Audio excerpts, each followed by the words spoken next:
लगता है अमेरिका के राष्ट्रपति ट्रंप युद्ध के ऐसे ट्रैप में फंस गए हैं जिससे अब वो बाहर नहीं निकल पाएंगे। इजराइल के पीएम नेतन्याहू और रूस के राष्ट्रपति पुतिन ने ट्रंप के हर प्लान को चौपट करना शुरू कर दिया है और इजराइल गाजा से लेकर ईरान तक कोहराम मचाने पर उतारू है। उधर रूस पूरे यूक्रेन पर कब्जा करने की कोशिश में जुट गया है।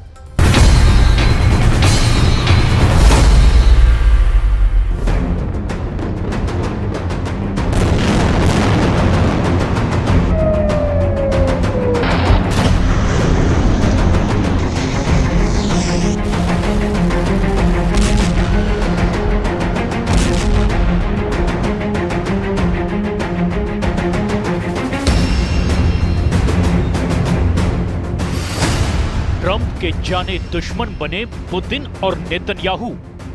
रूस यूक्रेन जंग को 1200 दिन होने जा रहे हैं। गाजा युद्ध को 600 से ज्यादा दिन हो चुके हैं और डोनाल्ड ट्रंप को अमेरिका के राष्ट्रपति बने हुए 4 महीने से ज्यादा का वक्त हो चुका है।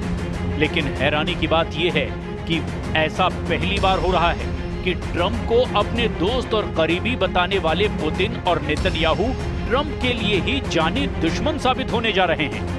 हम आपको दिखाने जा रहे हैं कि 4 महीने से ज्यादा के कार्यकाल को देखने के बाद पुतिन और नेतन्याहू ने यूक्रेन और गाजा में पूरी तरह से कब्जा करने का प्लान बना लिया है, जिसने राष्ट्रपति ट्रंप के होश उड़ा दिए हैं। इस वक्त जहां अमेरिका को रूस और इजराइल से धोखा मिल रहा है, वहीं दूसरी तरफ ईरान की तरफ से अमेरिका को जंगी धमकियां तक मिलने लगी है। ऐसे हालात में वॉर एक्सपर्ट्स का साफ दावा है कि ट्रंप अब ट्रिपल ट्रैप में फंस चुके हैं, जो अमेरिका के लिए नासूर बनने जा रहा है। यानी अब युद्ध ना तो यूक्रेन में रुकेगा, ना पूर्ण युद्ध विराम गाजा में होगा और ना ही ईरान को अब अमेरिका परमाणु बम हासिल करने से रोक पाएगा। डोनाल्ड ट्रंप और व्लादिमीर पुतिन के रिश्तों में तनाव अब खुली धमकियों में बदल गया है। ट्रंप ने पुतिन को आग से खेलने की चेतावनी दी, तो वहीं रूस ने WW3 से भी बड़ी तबाही की बात कह दी। पुतिन से दोस्ती की कोशिशों के बावजूद ट्रंप को निराशा मिली। ऐसे में रूस यूक्रेन युद्ध पर ट्रंप की शांति योजना भी फेल दिख रही है। इधर गाजा में इजरायली भले ही हमास से बातचीत करने का दावा कर रहे हैं, लेकिन नेतन्याहू पूरे गाजा पर कब्जा नहीं करेंगे, इसकी गारंटी किसी ने भी नहीं दी है। पहले देखिए रूस यूक्रेन जंग के मोर्चे पर क्या चल रहा है और ट्रंप क्यों यूक्रेन मोर्चे पर फेल हो रहे हैं। यूएन के मुताबिक 3.5 साल की जंग में 30 लाख यूक्रेनी अपने ही देश में दूसरे ठिकानों पर जा चुके हैं, जबकि 60 लाख से ज्यादा यूक्रेनी विदेशों में शरण लिए हुए हैं। इधर पुतिन ने अमेरिका और यूक्रेन को साफ कह दिया है कि अगर सीज फायर चाहते हो तो यूक्रेन के कम से कम 5 प्रांत रूस के हवाले कर दो। अब हम आपको बता दें कि रूस ने इन इलाकों पर हमले तेज कर दिए हैं जिन पर वो कब्जा करना चाहता है। पुतिन ज़ेलेंस्की को ट्रंप पर भरोसा नहीं। अब आप ये जान लीजिए कि पुतिन सीज फायर किस शर्त पर करना चाहते हैं। रूसी सूत्रों के मुताबिक रूस ने यूक्रेन से 5 प्रांत देने को कहा है। रूस जिन 5 जगहों से यूक्रेन की आर्मी को हटाने पर तुला हुआ है वो हैं डोनेस्क, खेरसोन, खार्किव, जापोरेजिया और लुहांस्क। डोनेस्क एरिया में रशियन बोलने वालों का प्रतिशत ज्यादा है, जो खुद को रूस के करीब मानते हैं। आखिरी सेंसस के मुताबिक डोनेस्क की लगभग 75% जनसंख्या रूसी बोलती है। वे कल्चरली भी रूस से जुड़े हुए हैं। इसके अलावा साल 2014 में क्रीमिया के रूस में विलय के बाद यहाँ लोग खुलकर अब मॉस्को के सपोर्ट में आने लगे। यूक्रेनी सेना और रूसी सपोर्टरों के बीच भारी जंग भी हो चुकी है। यूक्रेन का सर्वनाश, पुतिन के सीरियल अटैक शुरू।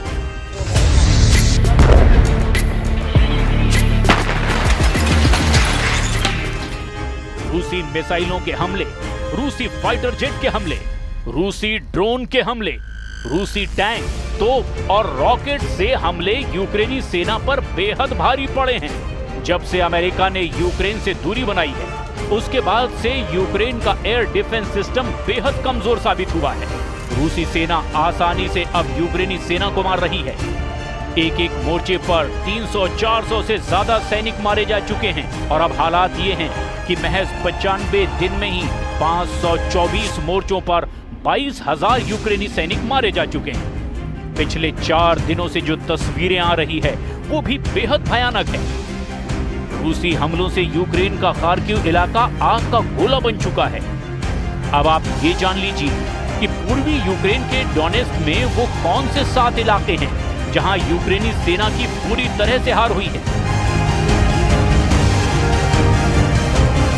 अमेरिका स्थित institute for the study of war यानी कि ISW के मुताबिक रूसी सेना महज 48 घंटे के अंदर यूक्रेन के 7 सीमावर्ती इलाकों में जबरदस्त बढ़त बना चुकी है। ISW के दावों के मुताबिक पूर्वी यूक्रेन के डोनेस्क क्षेत्र में सीवरस, टोरेट्स, प्रोकोवस्क और वेलिका नोवोसिल्का शहरों पर रूसी सेना ने कब्जा करने का दावा किया है। यहाँ तक कि यूक्रेन के जापोरिजिया क्षेत्र में बढ़त भी हासिल कर ली है। इसके अलावा रूस के बेलगरद शहर के उत्तर पश्चिम में मध्य डोमिडोवका, वर्खनोका म्यांस्के और उत्तर दिशा की तरफ प्रोकोस, वेलिका नोवोसिल्का पर पूरी तरह से कब्जा कर लिया है।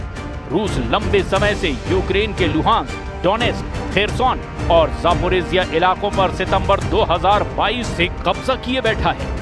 जहां कभी रूस को बढ़त मिल जाती है तो कभी यूक्रेनी सेना रूसी सेना को खदेड़ देती है।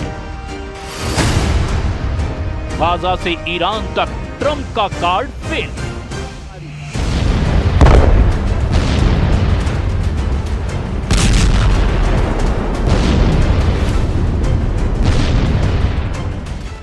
अमेरिका को नई खुफिया जानकारी मिली है जिससे पता चलता है कि इजराइल ईरानी परमाणु प्रतिष्ठानों पर हमला करने की तैयारी कर रहा है। ये जानकारी ऐसे समय में आई है जब ट्रंप प्रशासन तेहरान के साथ कूटनीतिक समझौते पर काम कर रहा है। कई लोगों का मानना है कि इस प्रोग्राम के जरिए वो परमाणु हथियार बनाने की कोशिश कर रहा है, जैसा कि भारत, पाकिस्तान और इजराइल ने किया था।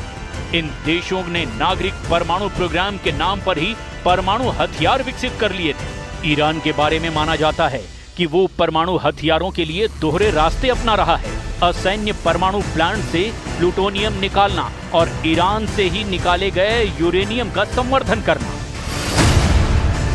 ईरान के अंडरग्राउंड परमाणु ठिकानों पर हमला आसान नहीं। ईरान इजराइल की सीमा से 2100 किलोमीटर दूर है। इजराइल उसके परमाणु ठिकानों को बर्बाद करने के लिए एक असाधारण और मुश्किल सैन्य मिशन शुरू कर सकता है, जिसमें मुख्य रूप से लड़ाकू जेट शामिल हो सकते हैं। इन लड़ाकू विमानों को हवा में ईंधन भरने और अपने लक्ष्यों तक पहुंचने के लिए काफी दूरी तक उड़ान भरने की जरूरत होगी। लेकिन यहाँ भी एक समस्या है।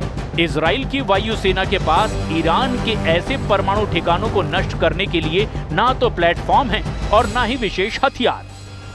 फोर्डो और नतांज जैसे अंडरग्राउंड परमाणु ठिकानों को नष्ट करने के लिए इजराइल को GBU-57 मैसिव ऑर्डिनेंस पेनेट्रेटर यानी कि MOP जैसे बम की जरूरत होगी, जिसका वजन 12 टन से ज्यादा है और 6 मीटर लंबाई है। GBU-57 यानी MOP मिट्टी में 61 मीटर नीचे घुसकर विस्फोट कर सकता है, लेकिन इसे केवल B-52 और B-2 जैसे अमेरिकी बम वर्षक विमान ही ले जा सकते हैं, जो इजराइल के पास नहीं है। यानी इजराइल अपने दम पर ईरान के परमाणु ठिकानों को नष्ट नहीं कर सकता। उसे अमेरिका की जरूरत होगी और अमेरिका इजराइल की मदद को इस वक्त तैयार नहीं है।